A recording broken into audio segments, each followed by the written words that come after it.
Multiple representation, let's talk about that.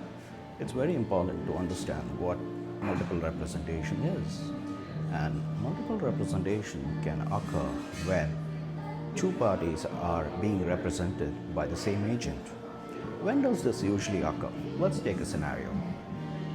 You are a consumer who doesn't have an agent you're signed on. You go to an open house or you go look at realtor.ca or some other site, you go visit a property. The agent will ask you if you are signed up with anybody, if you have somebody helping you, or if you have a brokerage representing you. If your answer is no, they're likely to talk about the options you have, which is outlined in the Reco guide. That's a must. They may offer their services to you. They may refer you to another realtor. Now, if the same realtor is going to represent you and the other party, that's when it's a case of multiple representation in general. However, understand this by reading the guide and talk to your realtor, whether you have one or you're considering one. They will explain this to you.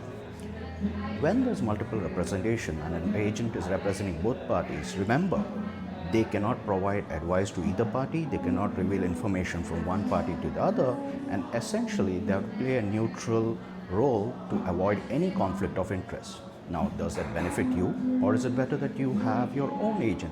That's for you to decide, and if you want to talk more about it, talk to me, I'll help you out. Illustration to represent a multiple representation scenario when you have a designated representation agreement. Let's say that you are a seller who has signed up an agreement with an agent and they are your designated representative. Now, what's going to happen is that if they represent the other party, first of all, you got to agree to it, the other party is to agree to it, and your agent has to maintain a neutral stance all through the transaction. They cannot advise you, they cannot advise the other party. Essentially, they only can manage the paperwork in the transaction without revealing information to either party. Have a look at this illustration and see if that's something you want.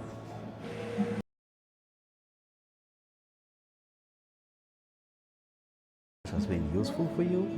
Please read the Reco guide and acknowledge it. It's very important that you acknowledge it formally so that your realtor has a copy of it. You have a copy of it after you understood what the options are, what's the model you want to work with. If you want to know more, reach out to me.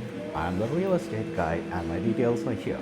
Call me at 365-855-6477. My name is Ved Bhatt. I'm a realtor with Royal LePage NRC Realty in Niagara.